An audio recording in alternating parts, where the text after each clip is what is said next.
இந்த video travel அப்போ என்னோட பிரெஸ்ட் ஃபீடிங் ஜேர்னி எப்படி இருந்தது அப்படின்னு நான் ஷேர் பண்ணுறேன். இது நான் சென்னையிலேருந்து என்னோட சொந்த ஊர் திருநெல்வேலிக்கு நான் போயிட்டுருந்தேன் ஆஃப்டர் டெலிவரிக்கு அப்புறமா. பேபி பொறந்து 2 வீக்ஸ்ல இருந்தே எனக்கு பயங்கரமான நிப்பிள் கிராக் பெயினால நான் ரொம்பவே கஷ்டப்பட்டுட்டு இருந்தேன். லிட்ரலா எனக்கு ப்ளீடிங் கூட இருந்தது.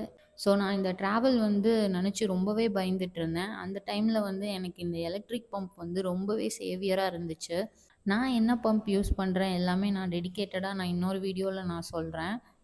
கார் ஸ்டார்ட் ஆகிறதுக்கு முன்னாடியே நான் வீட்டில் வச்சு பேபிக்கு வந்து நல்லா பிரெஸ்ட் ஃபீட் பண்ணிட்டேன் பம்ப் வச்சுட்டு.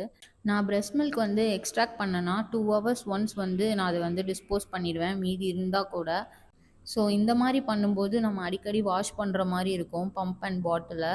ஸோ ஃபஸ்ட்டு பிரேக்ஃபாஸ்ட்டு ஸ்டேஷனுக்காக நாங்கள் அந்த 99 கெஃபேல வந்து ஸ்டாப் பண்ணோம். நீங்கள் எங்களோட பிரேக்ஃபாஸ்ட்லாம் முடிச்சுட்டு அங்கேயே நான் வந்து பாட்டில் அண்ட் பம்பை நல்லாவே வாஷ் பண்ணிட்டேன்.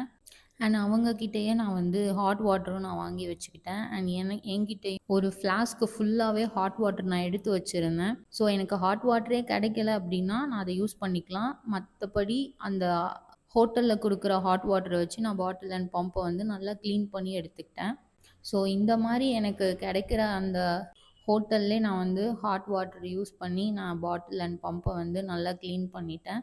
ஸோ இப்படி பண்ணனால என்னோட ட்ராவல் வந்து ரொம்பவே ஸ்மூத்தாக இருந்தது. என்னோட பேபியும் கிராங்கியாகவும் இல்ல.